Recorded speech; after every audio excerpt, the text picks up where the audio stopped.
నమస్తే. శ్రీ గురుభ్యో నమః. ఆదిత్యాయ చ సోమాయ మంగళాయ బుధాయ గురు శుక్ర శనిభ్యే రాహవే కేతవే నమః. 2024లో రాహు కేతువుల ప్రభావం ద్వాదశ రాశులపై ఎలా ఉంటుందో చూద్దాం.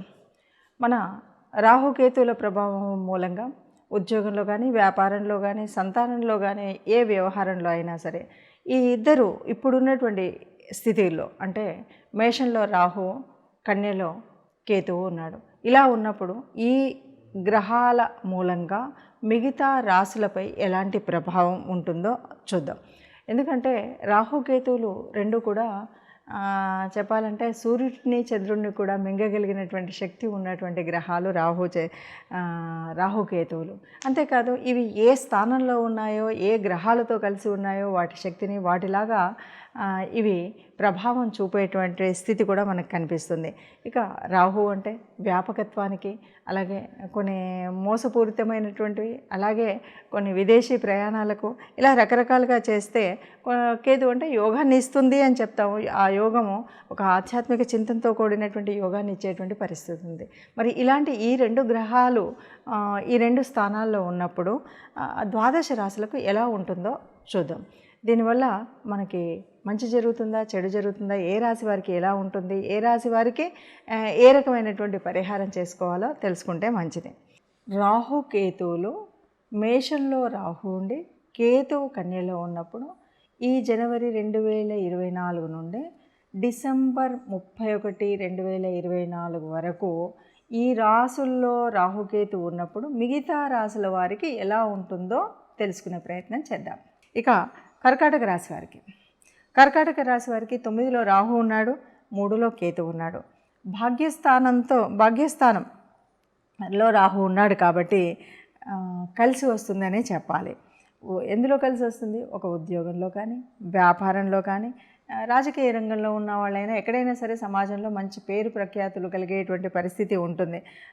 3లో కేతు ఉంటే వాళ్ళ టాలెంట్స్ని చూపెట్టేటువంటి మంచి వాళ్ళ ప్రతిభావంతమైనటువంటి వాళ్ళ ఆలోచన విధానం కానీ, వాళ్ళు చేయగలిగినటువంటి పనుల తీరు కానీ ఇవన్నీ చూపెట్టగలిగే పరిస్థితి ఉంటుంది. ఇంతేకాదు మనకు సెల్ఫ్ కాన్ఫిడెన్స్ బాగా బిల్డ్ అయ్యేటువంటి అవకాశం ఉంటుంది. కాబట్టి చాలా చక్కగా ఉంటుంది. అంతేకాదు ఈ రాశి వారికి ఇట్లా 3లో ఉన్నటువంటి కేతు మూలంగా స్నేహితులు, సోదరులు వీళ్ళందరితో మంచి మేలు జరిగేటువంటి పరిస్థితి ఉంటుంది. ఏది ఏమైనా 9లో రాహు, 3లో కేతు ఉన్నప్పుడు కర్కాటక రాశి వారికి ఒక రకంగా చెప్పాలి అంటే చాలా ఉన్నతి జరుగుతుంది. మంచి పేరు ప్రఖ్యాతులు వస్తాయి. సమాజంలో కానీ, సంఘంలో కానీ, వారు ఉన్నటువంటి ఉద్యోగ ప్రాంతంలో కానీ, వాళ్ళ వ్యాపారంలో కానీ చక్కటి వృద్ధి జరుగుతుంది అని చెప్పచ్చు. రాహు కేతువులు ఈ రెండు గ్రహాల మూలంగా మనకు కొంచెం ఇబ్బంది కలిగించేటువంటివని, రాహుకేతువుల మధ్యలో గనక గ్రహాలను ఉంటే మనకు సర్పదోషం ఉందని ఇలాంటివన్నీ మనం వింటూ ఉంటాం. అసలు వీటి వల్ల అంటే ఇబ్బందులు అయితే కలుగుతాయని మనకందరికీ తెలిసినటువంటి విషయమే. కానీ ఇలా ఒకవేళ ఈ రాహుకేతువుల వల్ల యోగాన్ని కూడా ఇచ్చేటువంటి పరిస్థితి ఉంది కొన్ని రాశులకు.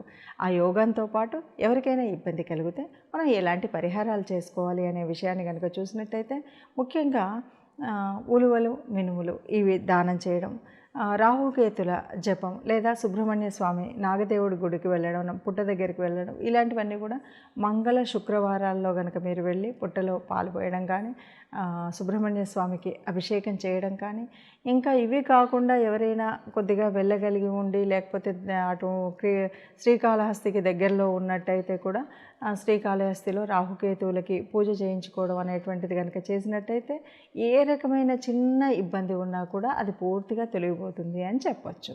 కాబట్టి అలాంటి ఇబ్బందులు లేకుండా మీరు ఈ పరిహారాలను చేసుకుంటూ సుఖంగా, ఆనందంగా ఉండాలి.